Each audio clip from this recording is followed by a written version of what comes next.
Good morning, good afternoon, and good evening. It's Wade T. Lightheart with another episode of Bioptimizers, Awesome Health Podcast. And today, I am so excited today. This is going to be so much fun and so interesting. We're going to talk about the benefits of play. And we have none other than Darryl Edwards, who is a movement coach, an author of the best-selling book, Animal Moves, love that title, and a thought leader in the area of creativity and innovation in fitness and health. Now, Darryl developed the Primal Play Method to inspire others to make physical activity fun while getting healthier and more robust in the process.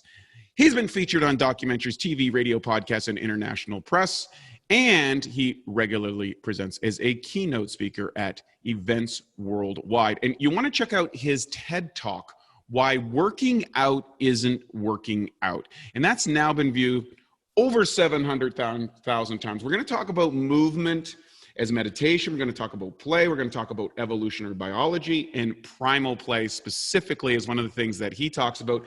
And I'm going to share, just before we get started and bring Darryl in here to the conversation, I had an experience recently that really shocked me.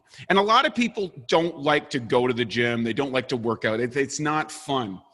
And I liked the gym, but not everybody does. And it's a big challenge for a lot of people in the modern world. But recently I was at 40 Years of Zen and did this cerebellum potentiation training, which is activating the limbic system. And this was about, a little over a month ago, actually.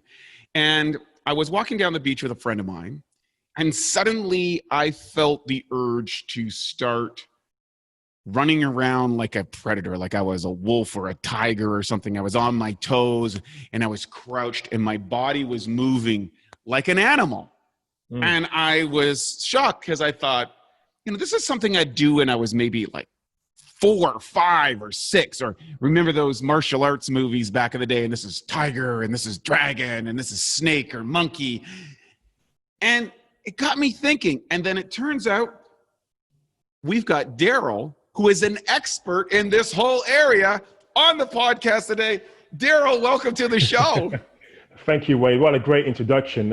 And I certainly, your experience resonates with me, because the one thing about movement or physical activity is that the gym environment is alien to us as humans. It's not a natural environment to be in. Firstly. Secondly, exercise is not a part of our DNA, but movement certainly is. So we were evolved to move in a whole host of ways. And that's part of the challenge, because we have to get off the savannah, so to speak, into a box, temperature controlled room, lots of mechanical bits and pieces of equipment, to encourage us to move in a particular way, usually in a very rudimentary plane of motion. And then we have the ability that all of us have to move in a functional, healthful way. And in some respects, a way that is enjoyable and fruitful and youthful. And that I feel is the missing link, so to speak, between a lot of conventional fitness and what we're trying to achieve from fitness, and what our bodies are craving for. And once you marry those two aspects together, our requirement, our need for movement, and secondly, ensuring that we're getting the right type of response. So am I assisting with health and longevity? Am I preventing chronic lifestyle disease? Am I supporting in a therapeutic way what's good for my mind and body? Are all those aspects being ticked? And certainly your desire to move in this kind of animalistic way is just part of our nature. We are animals, and at some point in your ancestry, somebody would have been hunting in exactly that way, as a predator, as a scavenger, would be moving not just bipedally, but they will be quadrupedal, on all fours, very close to the ground, being very careful, being very silent. So this isn't just about what looks great in a martial arts movie, right? In terms of mimicking animals. The animal kingdom are certainly our reference point. for movement. And most of that wonder is an envy, is from envy. For example, I can't sprint as fast as a cheetah. No human can. Usain Bolt, as fast as he is, camels can outsprint him. Wild sheep can outsprint Usain Bolt. He's very slow. He's pedestrian when it comes to sprint speed. We're not very strong as humans. So if we lift twice or three times our body weight, that's incredible. That's Olympic level lifts right there. However, an ant can carry 100 times, 1,000 times its body weight effortlessly and carry that for significant distances. So when we think of that, that's another level of I suppose, a benchmark of achievement, of specialty of movement. And as generalists of movement, as humans are, we should be absorbing as much information as possible as a reference. I was almost like a smorgasbord of movement opportunity. Then you will decide it's okay to crawl, that it is okay to move and kind of ambulate on all fours, that it is okay to balance and to focus on coordination and to lift and carry, and not just to pick something up, set it back down repetitively, but actually do something functional with that movement pattern and move in 3D and move with all different planes of motion and different intensities. So I just feel almost looking at movement as a nutrient dense diet. And so our movement diet should be just as nutrient dense, which means you shouldn't be just doing one thing or just eating one thing. You shouldn't be moving in one particular way. You should have adequate rest and recovery. You should be getting all of the nutrients that you need to ensure you can continue to move, that you're developing movement skills, you're developing movement and functional ability, and that you're maintaining that ability for as long as possible. So in a very long summation, I really am astounded at how powerful movement is as medicine. And it's a great antidote to a lot of the ills of the modern era. I got so many questions.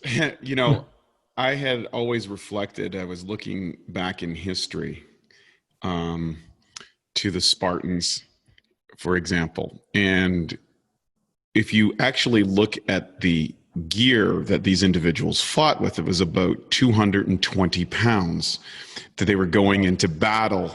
So you're fighting to the death with another enemy and you're carrying 220 pounds. 220 pounds is a decent squat. Like that's a decent squat rate or a decent deadlift rate and most people couldn't even come close to doing it. And these guys are fighting to the death, marching somewhere, carrying this equipment over, then fighting, then coming back wounded and stuff. And you think of, do you think that civilization has made humans even more frail and more weak over the centuries? No doubt about that. And it's not even an opinion. There's anthropological evidence in relation to this. So, Jared Diamond, Gun, Germs and Steel, fantastic book. He talks about the impact of the agricultural revolution. And one impact of that wasn't just a change in diet, but it was also a change in physical stature, because our bodies changed from what was competent for hunting and gathering to becoming more sedentary and changing the type of work we were doing. So we lost several inches, we lost muscle mass, we certainly lost height, we lost muscle mass, bone density, all of these things changed. And certainly when we fast forward on from the agricultural revolution to the industrial revolution and increase mechanical use of mechanical vehicles and transport into the electronic age, into the internet age where we are right now, we've outsourced much of what we need to do physically has been outsourced very efficiently, very effectively. It's certainly significantly increased productivity, but it's also drive down our need for movement. And so we atrophy. And I'm not talking about atrophy in the sense of not utilizing one or two muscles, that type of weakness. it's a whole body, whole mind atrophy. Our brain and muscles deteriorate significantly, and it's a little bit like a slow motion form of bed rest. If you have a significant period of time with bed rest, you lose muscle mass, you lose bone density, you become frail, you become weak. It's difficult to even walk after just a few weeks of bed rest. It's like being in space. You're in space, and you don't have the impact of gravity. You get weaker. You lose muscle mass. This is what happens, and there's a significant amount of rehabilitation required for athletes who've come out of space stations for several months, even though they're exercising, that they're still moving, but they're not getting the right force being applied to themselves physically. So I would just say most of our lives on the planet today are space station living or bed rest at a much slower pace. And so we may not notice what's happening to ourselves. And we will have periods of, I ran a 10K, or I go to the gym every once in a while, or I can achieve certain physical feats of wonder, but it's not sustained. It's not the day in, day out. I have to do this because I need to survive. That's the difference. So whether you're a Spartan, whether you were just a hunter-gatherer who didn't have to fight, you still had to do very physically demanding, a significant amount of exertion in order to achieve your goals. And just even if we fast forward to the present day, I read about the average walking distance within the 20th century, just within the 20th century. So in the 1940s here in the UK, the average distance walked was about 10 miles a day. And I'm like, what else were people doing back then? For them to be, for people to be walking that distance, I mean, that's a considerable distance to be walking. And then I read about Charles Dickens, who used to walk 15 to 30 miles a day. So he used to write books in the morning. He used to live in the city and work in the city, but live out in the country. And he used to walk, for several hours a day. And that wasn't seen as exceptional. He wasn't an athlete. He wasn't doing it to keep fit. It was just the fact that he didn't have access to transport that would have enabled him to get from A to B in 20 minutes. He used his legs for that type of transport. And he recognized the benefits to his creativity of walking those length of distances and the benefits to the brain. So yes, certainly we are far more fragile as a species. And it isn't just a physical fragility. I think a mental fragility as well, in terms of how resilient we are, because some of the adversities that our ancestors faced were physical. So by overcoming some of those physical adversities, you obviously have a knock-on effect when it comes to mental resilience and well-being as well. So yeah, we are significantly deprived of movement and significantly deprived of acute stressors that are beneficial. And this leads to a chronic, lack of ability, of function, of increased morbidity, of certainly an increase in, chronic lifestyle disease. So we know being sedentary is linked to pretty much every physical ailment you can consider, from musculoskeletal problems to heart disease, to cancer, to type 2 diabetes, to strokes, to Alzheimer's, dementia, to anxiety and depression, to osteoarthritis, rheumatoid arthritis, autoimmune conditions. The list goes on. There's a strong association, significant, almost root causal, between being physically sedentary and the gestation of chronic disease, and certainly sustaining of those disease conditions if you have them. So yeah. Quick question. What's the, I had actually saw a report from, I think it was the early 1900s I think it was the World Health Institution or something of that equivalent that suggested 20 miles of walking a day to be healthy. And I was looking at this like, is this a typo?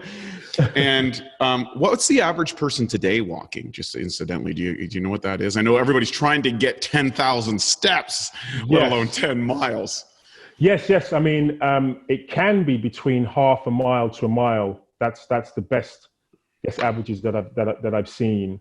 And even if you're hitting a mile a day, for some people that's ambitious. That's an ambitious target. So that's probably around 2,000 steps, something like that.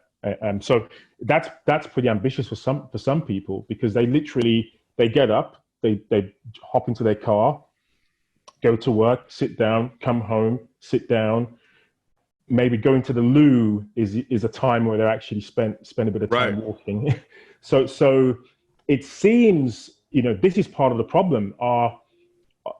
Because we no longer need to walk to achieve most basic functions today, it does seem incredible when somebody says, I've walked 5 miles a day. Like, what the heck? Like, you've done your 10,000 steps. Wow. How did you find the time? Right. To do that in the first instance? How do you find the time? And let's remember, even if you achieve your 5,000, your 10,000 steps, walking is just one aspect of movement which is beneficial. It's not going to give us significant strength gains. It's not going to significantly improve, increase our muscle mass. It isn't going to be significantly improving our cardiac or respiratory, cardiorespiratory ability and function, aerobic capacity. It's not doing any of those things. Walking is just above idle. It's just getting our cells ticking over.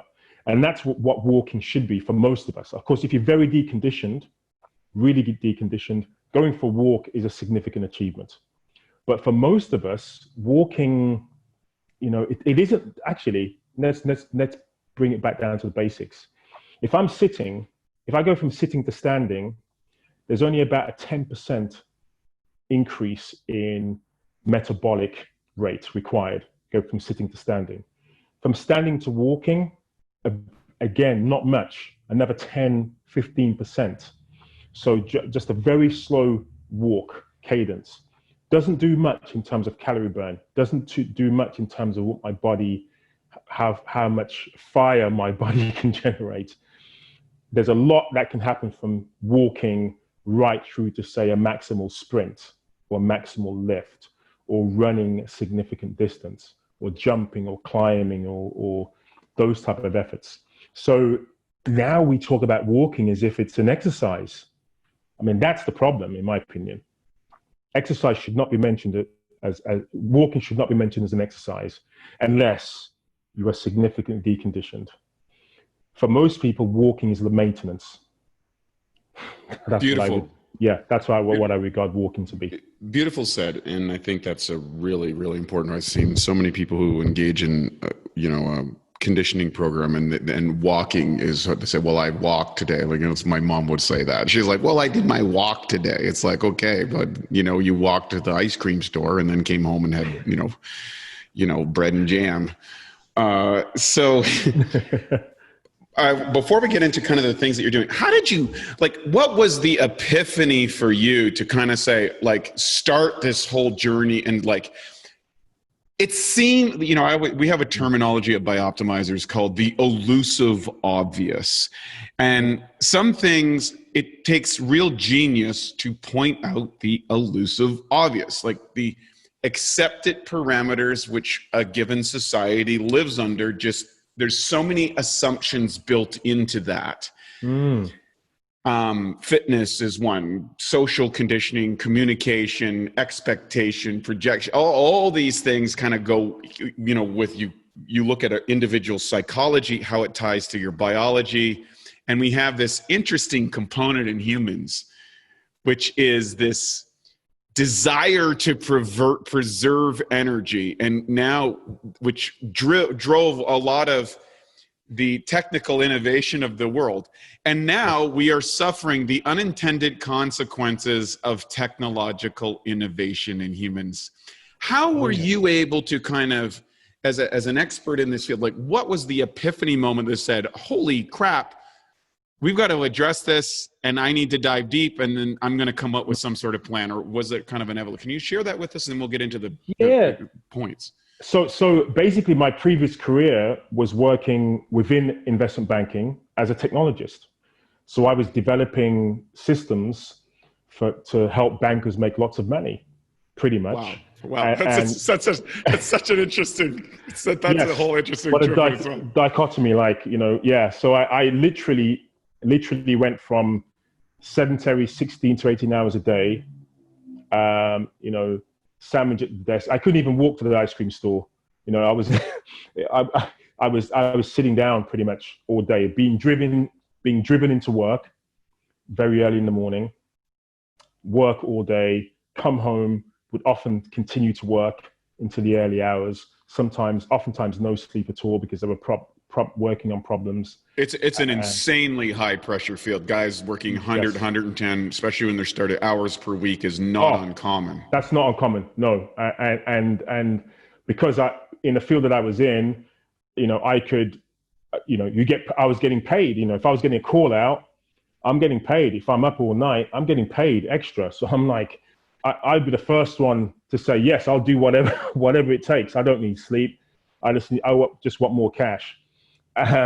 So the downside, unfortunately, was in my mid-30s, having an annual health check, and it was a very comprehensive health check. So lots of blood draws, ECG stress tests. I mean, pretty comprehensive, because they don't want you to get sick at the end of the day. They want you to remain productive. Right. So they want to give you an early warning when there's an issue. And my early warning was I was one measurement away from full-blown type 2 diabetes. Wow. That was the first. The second, so you're a pre-diabetic, essentially. I was pre-diabetic, yeah. But I was literally one A1C measure away from type 2. So they would have started putting you on insulin at that point. Yeah. So it would have been metformin. Thank goodness. Okay. Yeah. So it would have been metformin. I had a really poor lipid profile. So they told me I had a very high risk of cardiovascular disease, stroke, or heart attack within the next 5 to 10 years. That was the second problem. I had chronic stage 2 hypertension, as it's termed here. So very high blood pressure. So literally it was like, okay, statins for your cholesterol problem and your triglyceride problem, beta blockers for your blood pressure, and you need some metformin for your blood glucose control.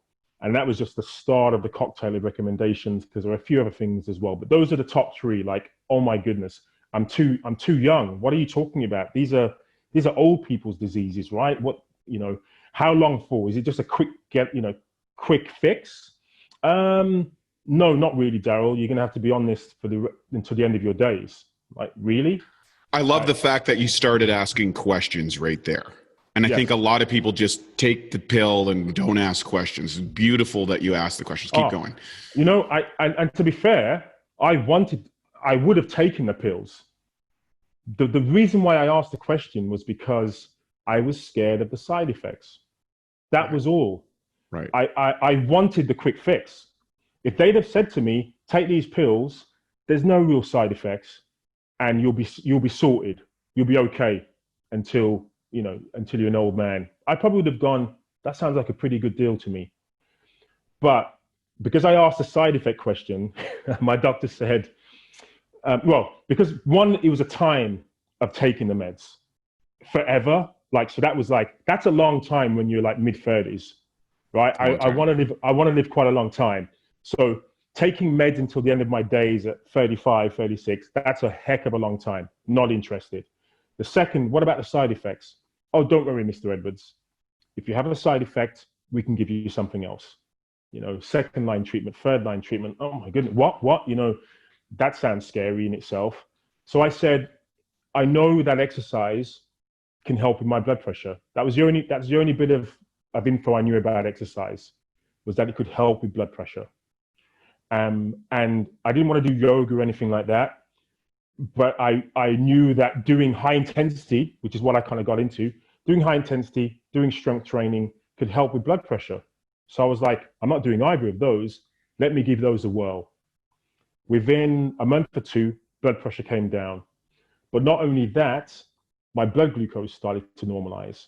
So I was no longer on the danger list, or was no longer pre-diabetic, actually. And my cholesterol profile improved. So my HDL was going up, my total cholesterol, my ratios improved. All of the low-level markers that they looked at were also better.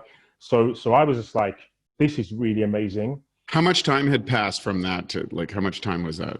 I got tested, my first test post-exercise was 30 days.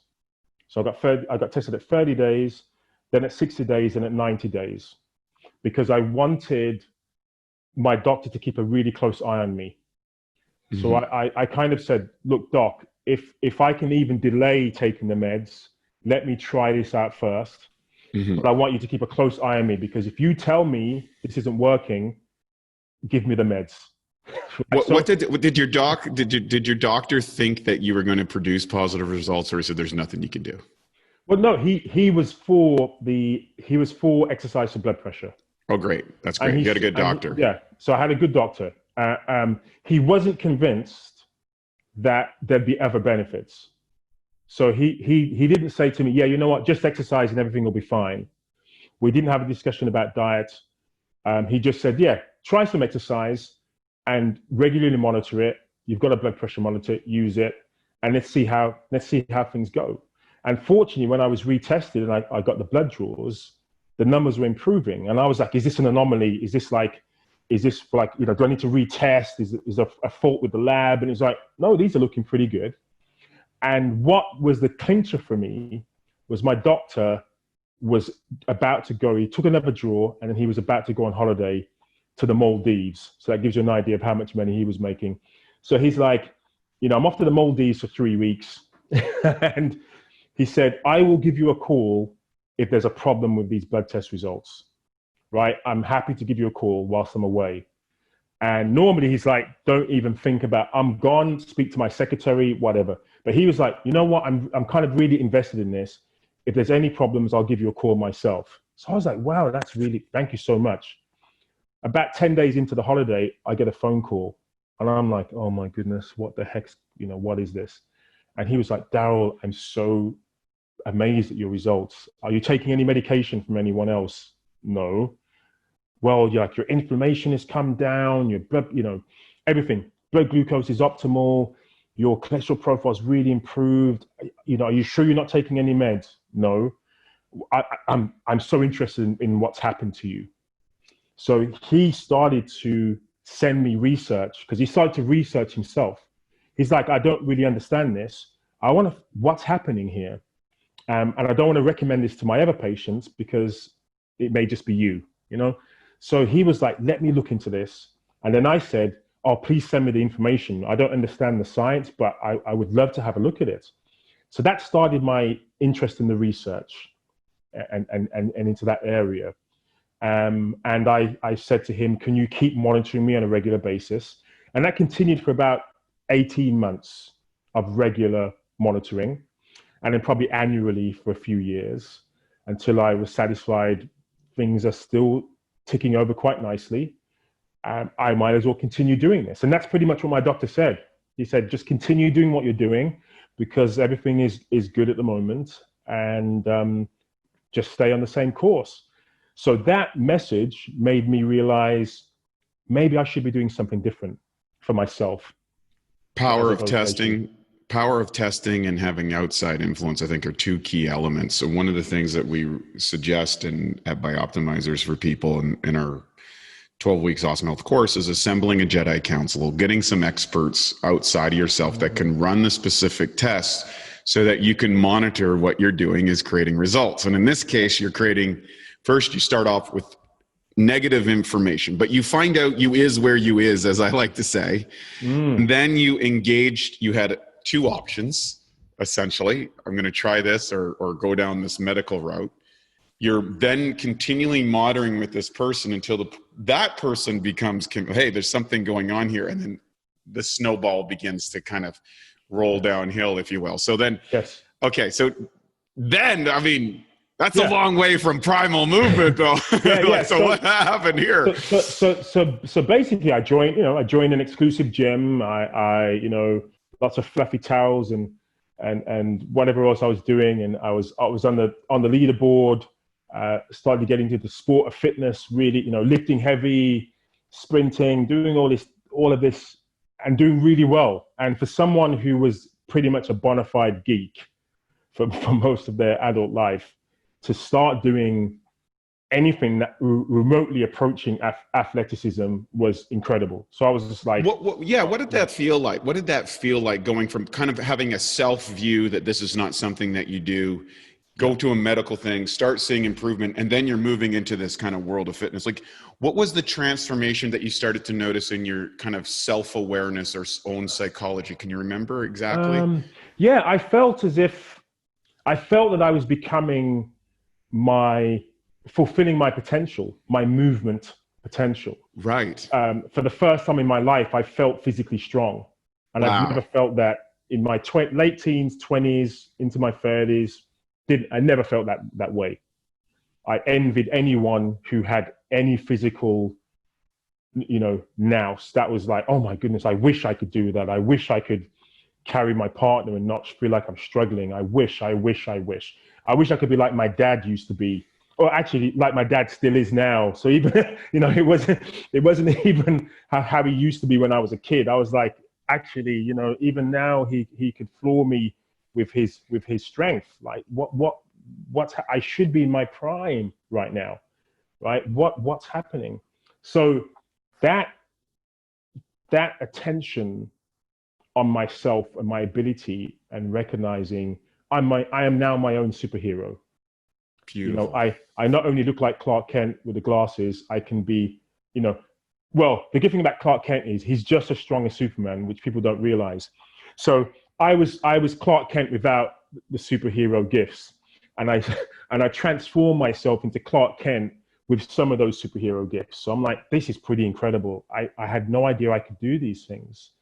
And most of the reason I couldn't do them was because I was never given the opportunity to test myself, to push myself, to overcome the physical effort required.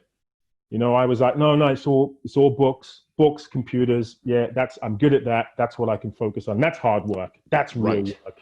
Right. Physical stuff isn't real work. So, I can pay somebody to help do the heavy lifting for me. That was my way of thinking. So once I realized that, no, I do have the mind and body are one, and being physically literate is just as important as mental literacy, as cognitive literacy. So once I realized that, I did everything I could to try to build and fulfill my physical potential. The turning point, however, was when I realized everything was great when I was beating everyone on the leaderboard, when I was seeing significant gains. So, when I was literally like, oh, my deadlift is, my deadlift is 100 pounds, my first ever deadlift. Wow, that's pretty impressive. Oh my goodness, now it's 200. Oh, now it's 300. Now it's 4. Now it's 450. Oh my goodness, now it's 451. Now it's 455. Those small gains that you have when you're reaching your limit, that they really, excuse my language, they pissed me off.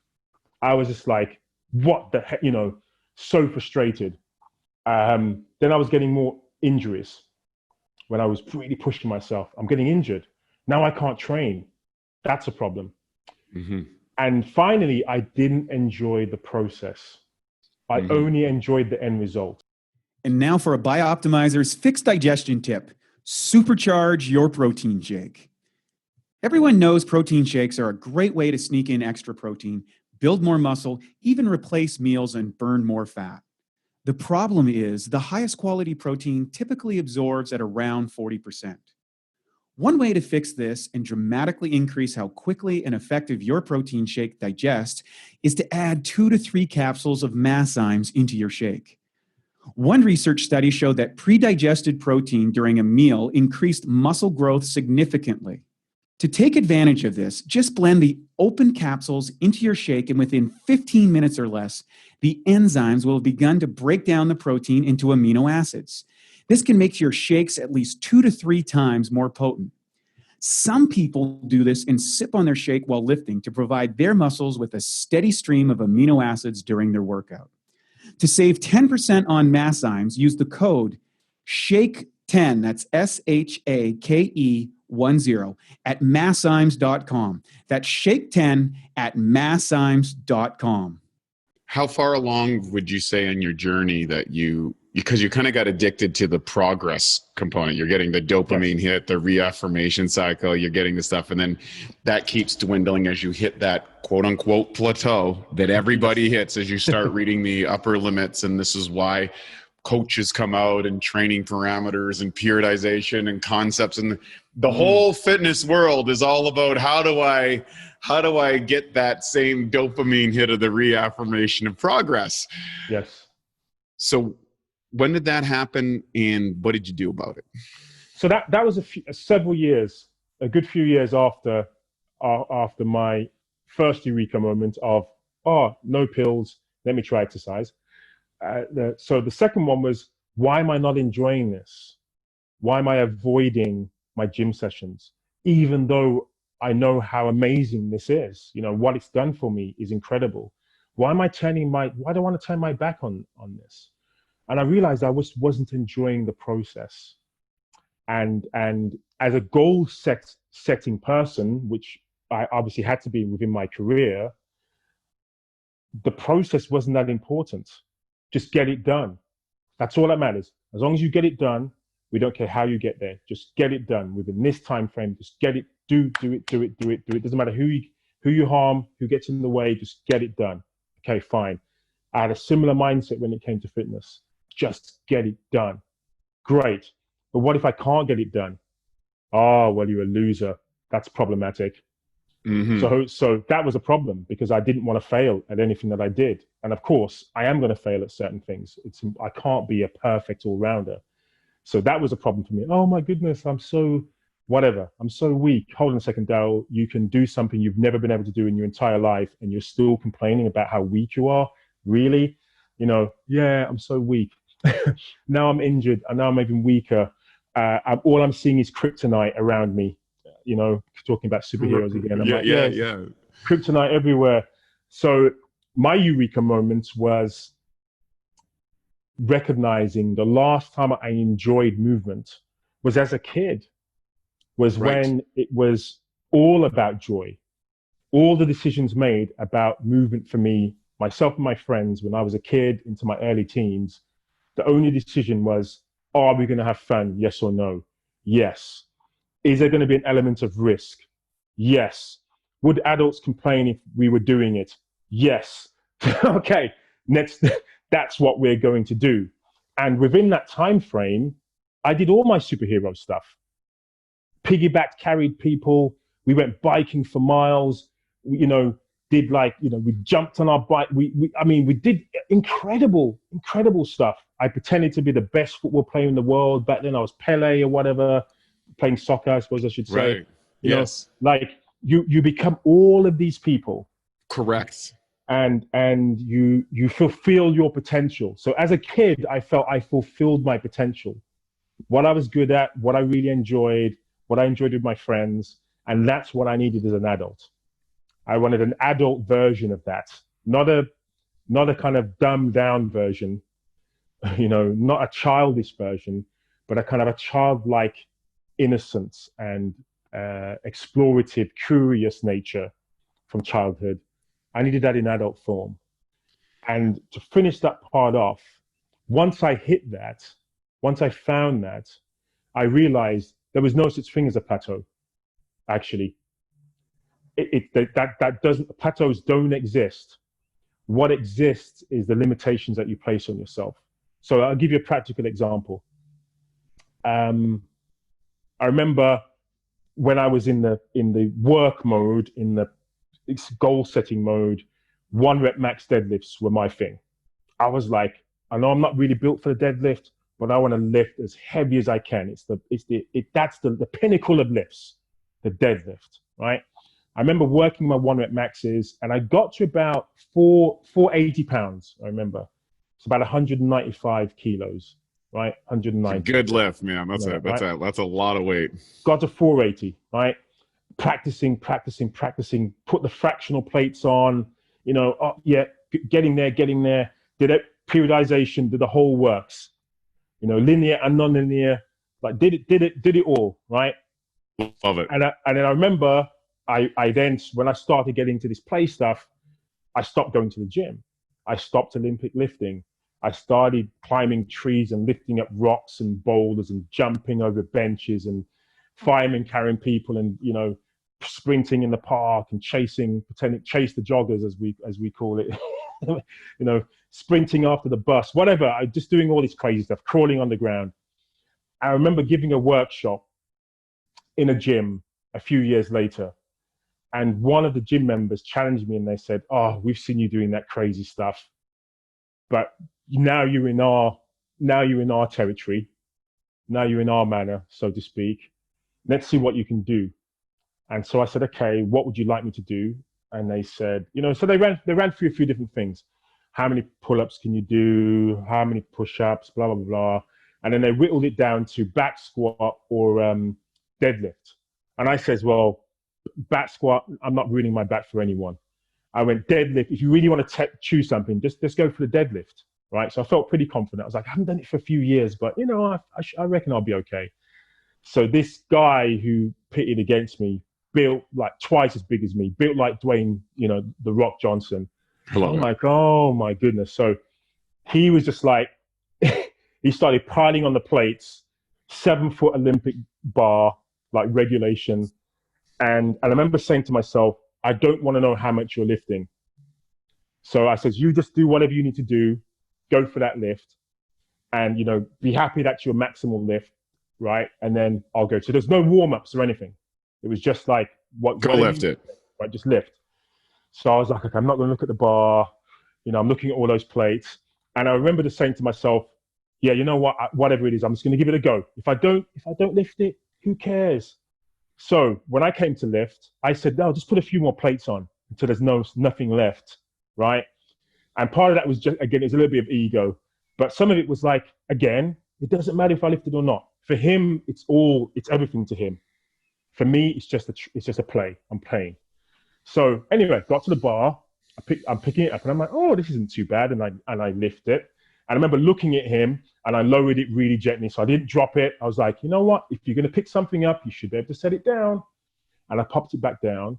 And I went about, for my previous 1 rep max, when I was training that on a regular basis, I went about, in kilos, it was about 45 kilos. So about another 100 plus pounds on my previous 1 rep max without doing any deadlifts. And part of that was certainly mindset, but part of it was also the fact that I was doing more functional training, by lifting rocks and boulders and carrying people and going for a run, and being more functionally capable meant when I went to the bar, that was fairly evenly distributed.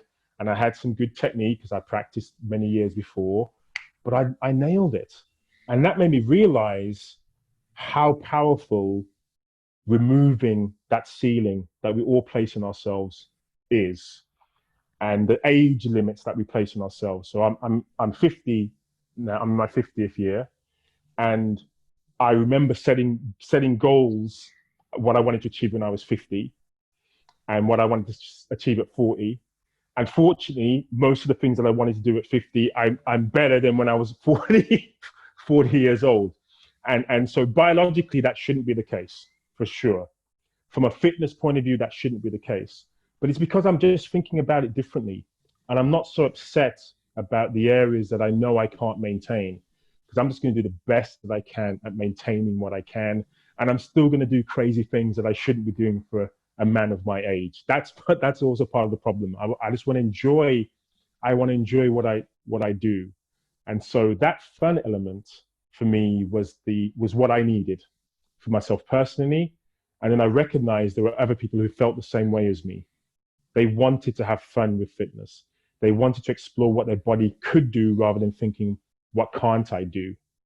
And so if you do that, you realize that all of us are superheroes.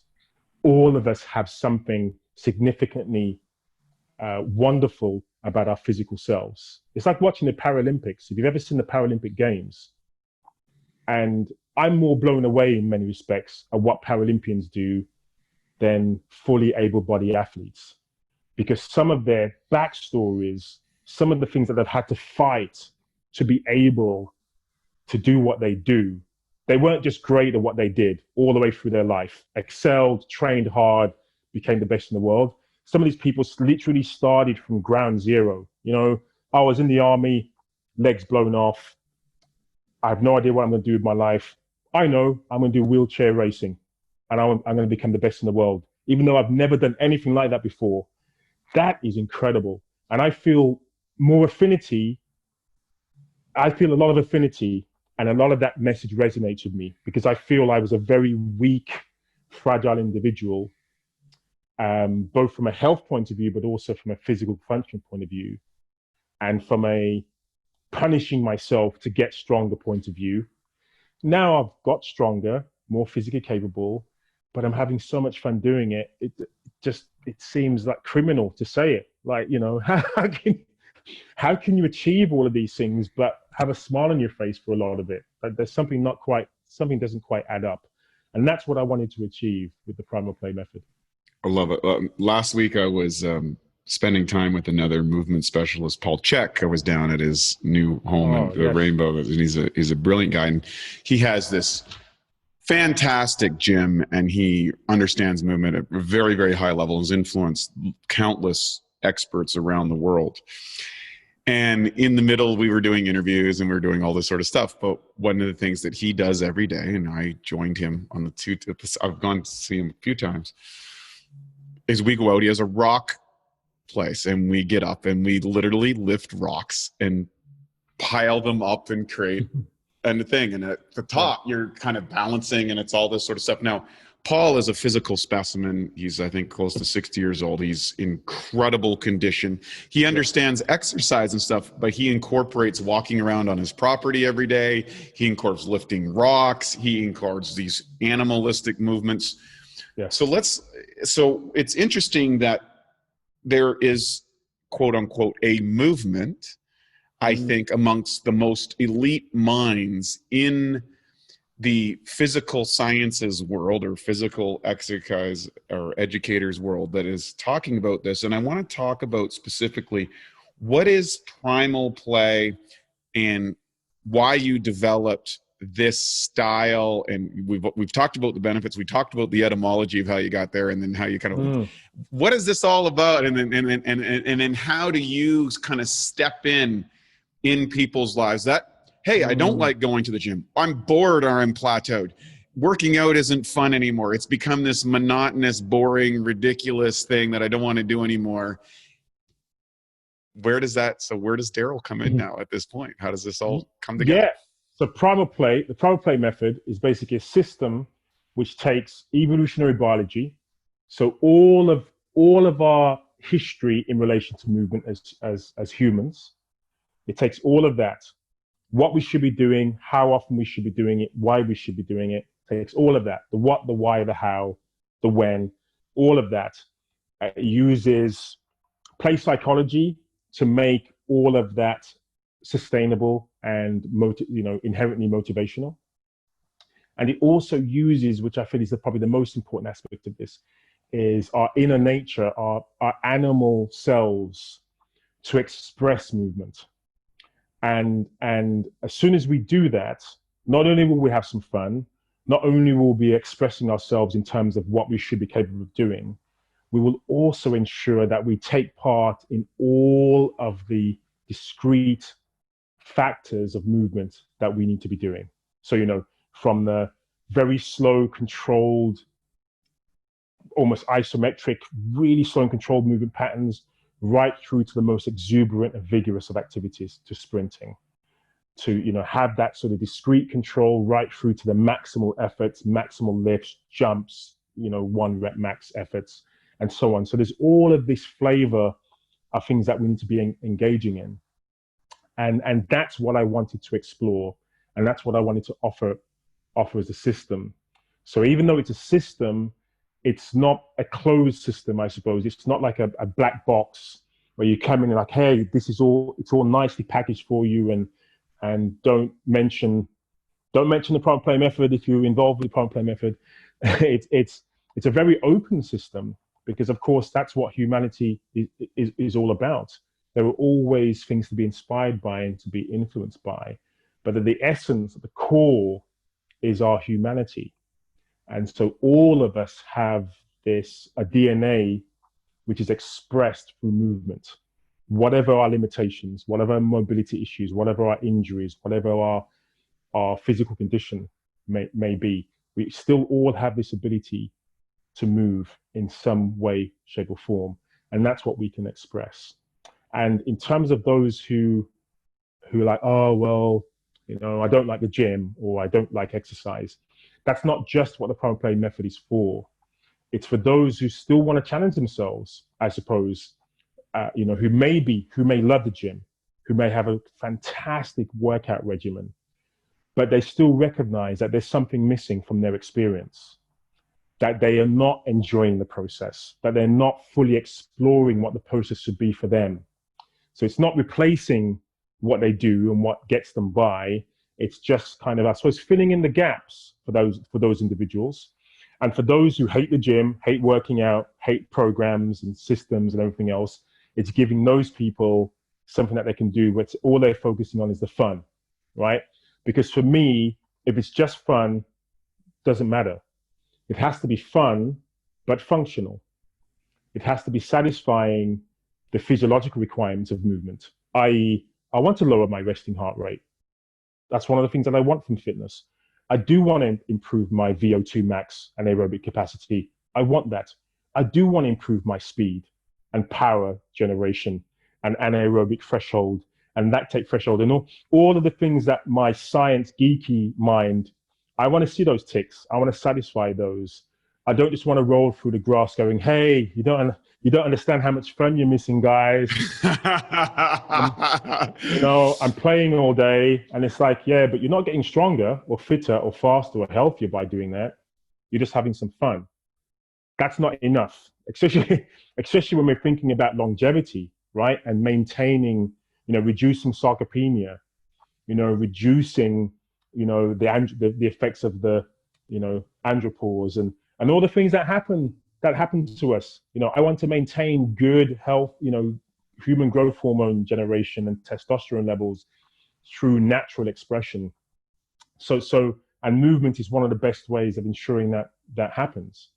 So before I start looking for other sources to fill that gap, I need to make sure that I'm fully maximizing what I can do through movement first. So I know you wanted a short answer, Wade, but I couldn't give you a short answer on that one, mate. No, that's okay.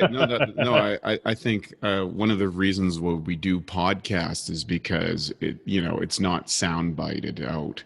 It's about how did you come to these things. And one of the questions that I think that kind of comes up for me is, and I've been experiencing this myself. So recently, because of the gym closures and can't have workout, I decided to build a gym on the roof of my building here. I have a 4-story thing we call the bio home at Bioptimizers, and I have an open gym. And up there now I've got all this equipment. And it reminded me when I was 15 years old, I was living in the woods, living a very primal lifestyle with my family. I was lifting boulders and cutting trees and running around the lake and playing ice hockey.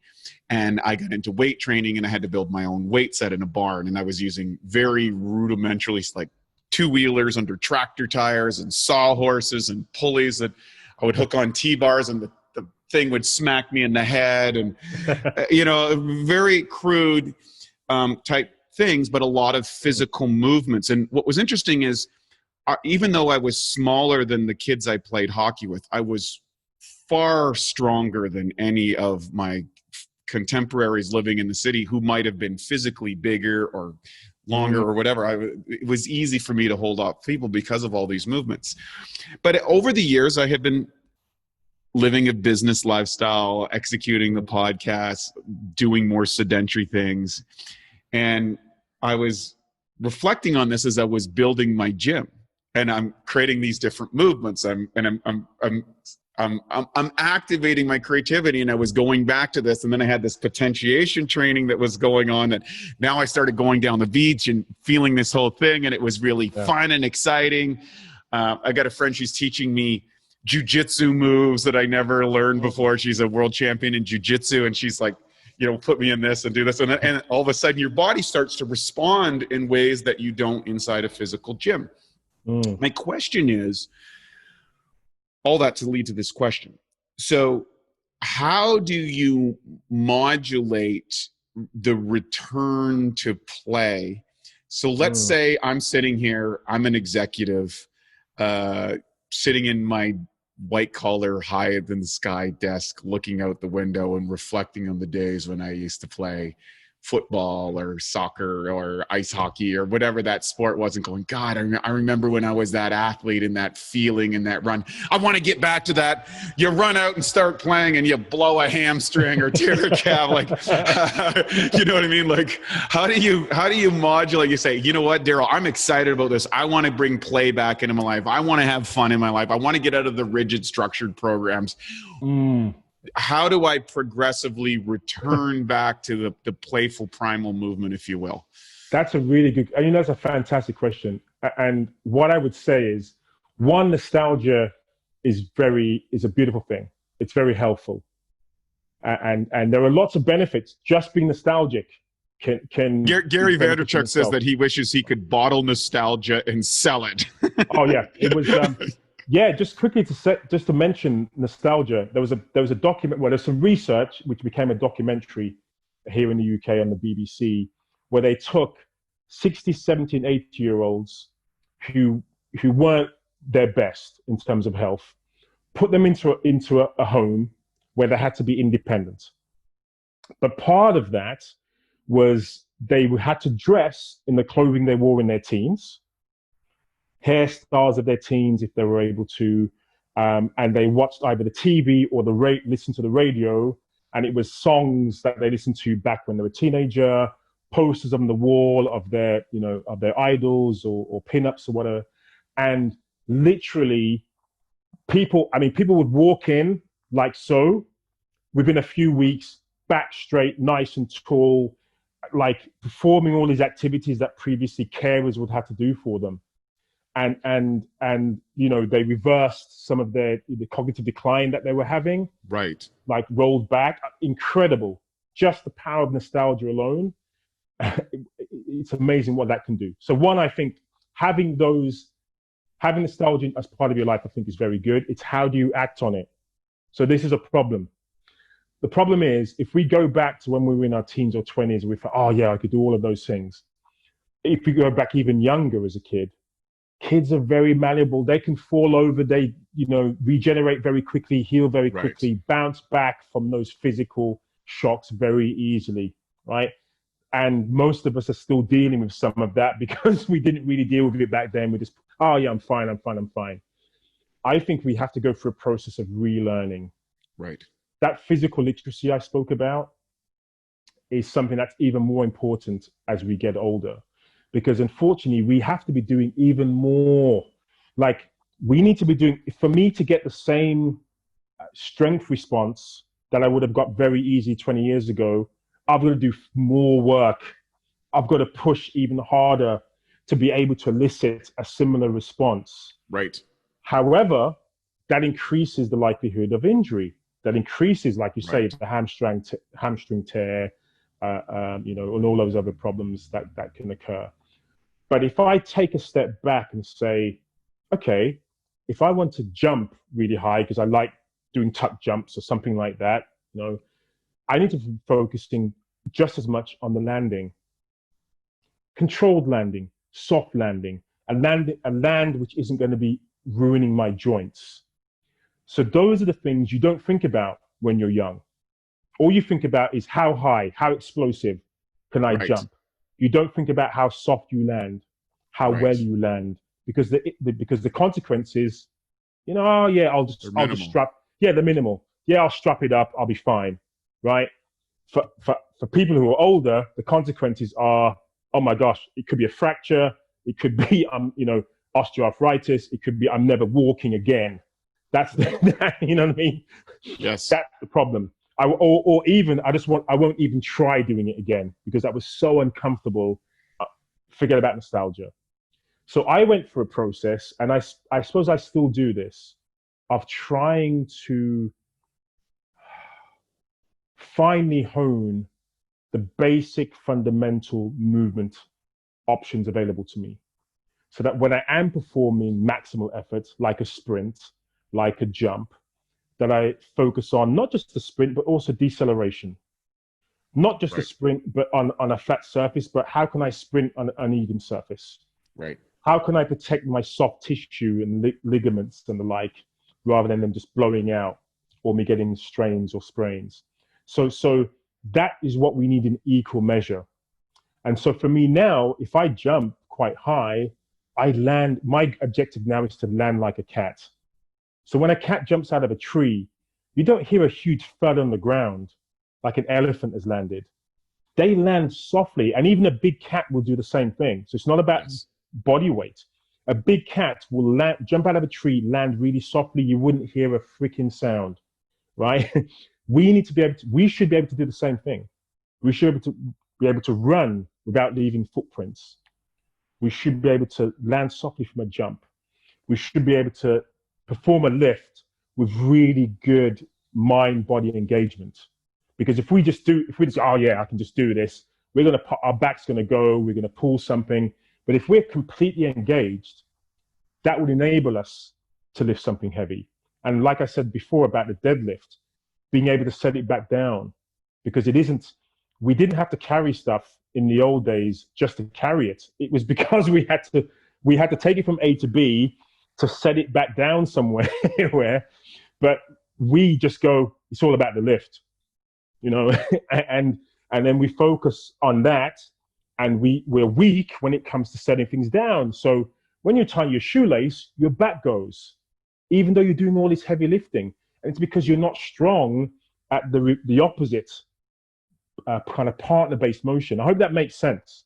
So if you focus on learning or relearning how to do these fundamental movement skills, that better prepares you, almost insulates you from the hamstring tear, insulates you from that twisting your ankle when you kind of speed up on that run, or you're playing football and you're like, oh, we're just messing around. But oh my gosh, I've just done, my knee's gone. Oh, what the heck? That's what we need to do. And it's humbling. It really is humbling. But it doesn't mean we have to patronize ourselves and say, we can't do that.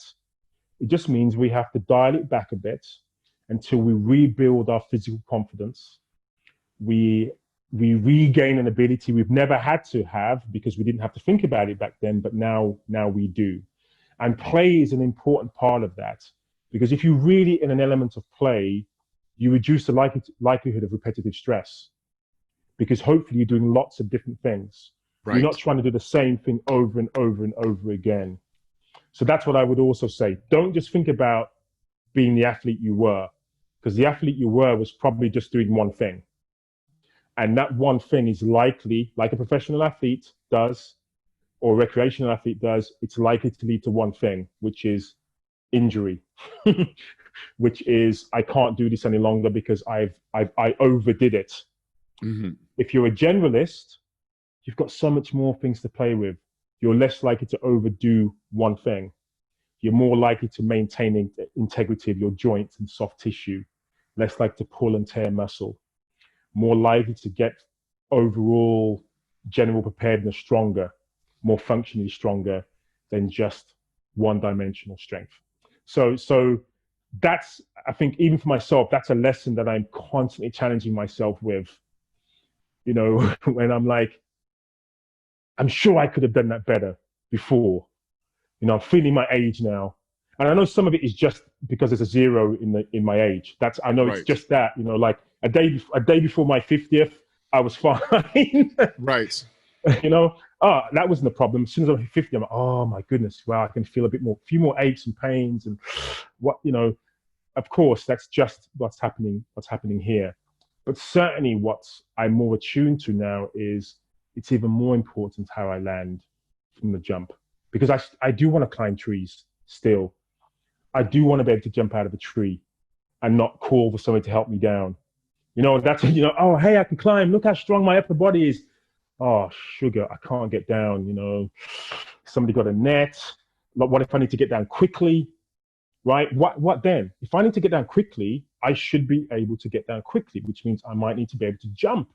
Can I jump and land softly and not break a bone? I need to be thinking of that just as importantly as my ability to get up there. Yeah. Can I lift and set it down? Can I? Yeah.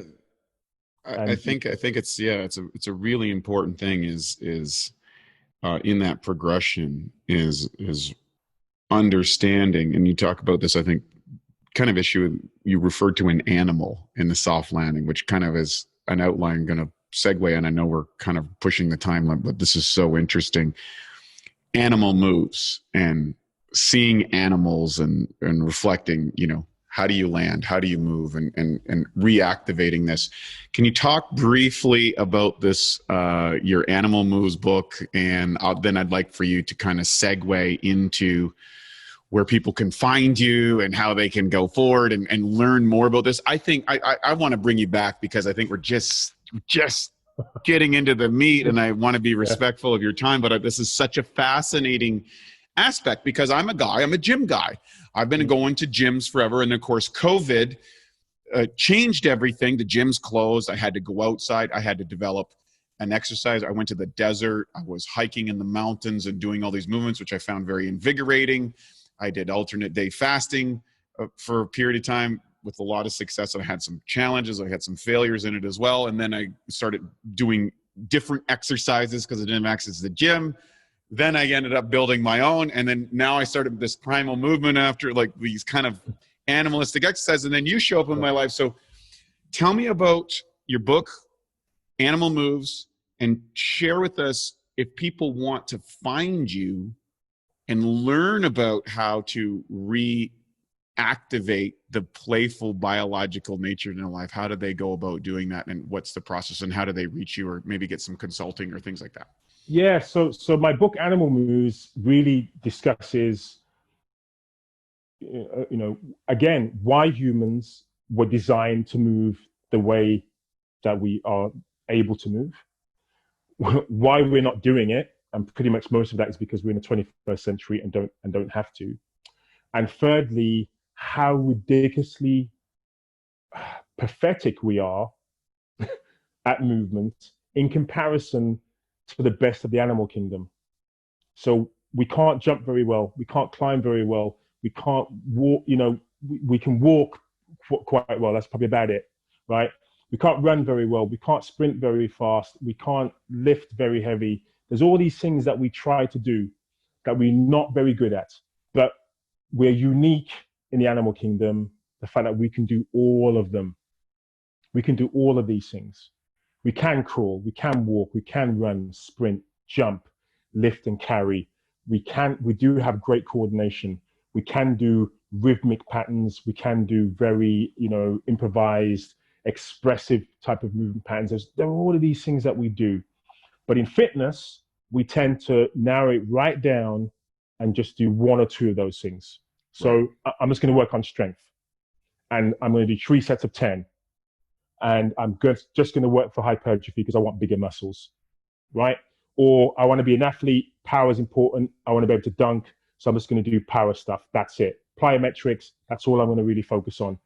I get breathless walking the stairs, but at least I can dunk, right?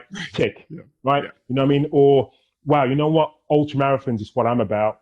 I'm just going to run until I can't run anymore. If it's not 100 miles, it's a waste of time, right? But that person probably couldn't even do a single push-up. Couldn't maintain anything related to their body weight apart from running long distances, right? So this is one of the side effects of the fitness industry of just tailoring for experts in 1 or 2 areas. We are generalists of movement. That's the animal that we are. And my book takes us through all of the movement patterns, the intensities, different durations that we need to fully express that. So you will get stronger, you will get healthier, you will build your stamina endurance, you will improve your balance and coordination and agility, you will improve your speed, you will improve all of those factors, your proprioception, your ability to be more in tune with what your body is designed and able to do. You will be focusing on your land as well as your jump, right? You will be more expressive. You will move more like the animal you are. So that's what the book Animal Moves is really about. In terms of the work that I do online courses. So I have an Animal Moves online course. I do have products like the Animal Moves fitness decks. So here's another way of making it more playful. It's like a deck of cards, of fitness cards, and you can decide how to do a movement snack. I've got 2 minutes.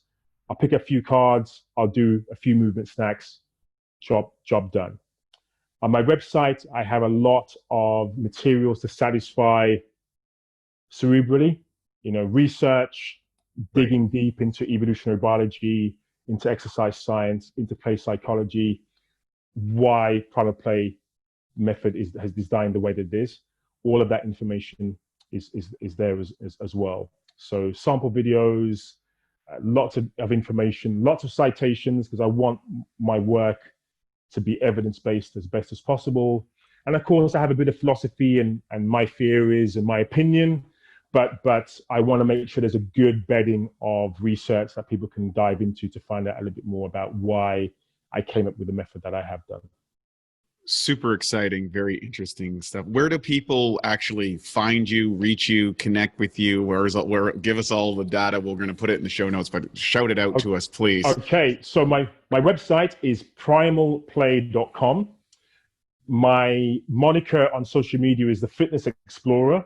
So at Fitness Explorer on Twitter, Instagram, or just Google Darryl Edwards, Darryl Edwards, and you can pretty much find out not everything about me, but quite a bit about me online is all there for the reckoning. And certainly for those who really do want to access their inner child again, my TED talk, Why Working Out Isn't Working Out, that really encapsulates in 17 minutes or so how you can access your inner child, how you can embrace your inner child, and how you can feel okay about it. So sticking with the animal metaphor in closing, if you see a big cat, a big tiger, and that big tiger is playing, they don't look like a cub. They look like a very expressive, graceful, powerful creature that they are, but they can still play. They're not mimicking what they did as a cub. They've enhanced their capability as a cub into adult form. We as humans, when we play, many adults, how many times have you heard squat like a kid, be like a kid, move in the way of a kid? No, you see a kid of 5 years old running. I don't want to run like that. Arms kind of flailing. No, they haven't developed coordination or grace yet. That's not our limit. Our limit should be the powerful, graceful, capable, functional adults, human beings. That's what we should be when it comes to movement. So bear that in mind when you are trying to harness your inner child, that you're expressing your outer adult. That's what's important. That's what's the most impressive aspect of movement capability, is what you can express as an adult, not as a child. I love it. This is an amazing interview. Folks, this is Darryl Edwards, and I really encourage you to check out his TED Talk, Why Working Out Isn't Working Out, and his book, Animal Moves. And of course, reach out to them because, in today's world, I think there's so much of us that have gotten addicted to comfort, have created this concept of security and protection, and we've taken the fun out of living. And if we can activate the fun in living through play and activating kind of our primal animal nature, it just adds a certain vigor and things. an excitement to life that I think so many people have let go of. And I can share with you the tidbits that you shared with us today. Brilliant stuff. I know we've only scratched the surface, and I feel I'm doing a disservice to our group. We're going to get you back maybe and go deeper into these styles. But don't wait for that. Go to his site right now. Activate this stuff. You deserve to play in your life. You deserve to have fun. And that's part of the message that we have at Bioptimizers, is that you want to experience awesome health. You want to make your life feel awesome, that you feel great, that you feel functional, that you feel confident. And it's not about what your 1 rep max is or what your VO2 max is. It is about the journey of expressing yourself as a human on the way to experiencing those things. That's Darryl. Well, you said it in such an eloquent way. It was a pleasure to hear that close, Wade. Really, really was. Thanks so much for joining us today, Darryl. And for all of us who are listening, that's another episode of Bioptimizers Awesome Health Podcast. Please join us each and every week as we give the latest and greatest experts in a variety of fields to help you improve your aesthetics, performance, and your health. Thanks so much for joining us. We'll see you on the next episode. And now for a Bioptimizers fixed digestion tip. Turn cultured foods into superfoods. Raw fermented foods like sauerkraut and low sugar, live yogurt can be good for you, but rarely have enough of the right probiotic strains for therapeutic benefit. So here's a way that you can turn them into superfoods. What I do is I get some raw sauerkraut or a healthy yogurt. Ideally, it's grass-fed or coconut-based, and you can empty 3 caps of P3OM into a container and mix it up thoroughly. Leave it at room temperature for a couple of hours before putting it back into the fridge. And what's going to happen is these probiotic levels will be multiplied. In fact, it doubles every 20 minutes. And then what you're going to get is you're going to have a food with strong proteolytic activity. To learn more about P3OM and why its patented strains make it the strongest probiotic available, go to www.bioptimizers.com. Thank you for listening to the Bioptimizers Awesome Health Podcast. You can find more information at bioptimizers.com.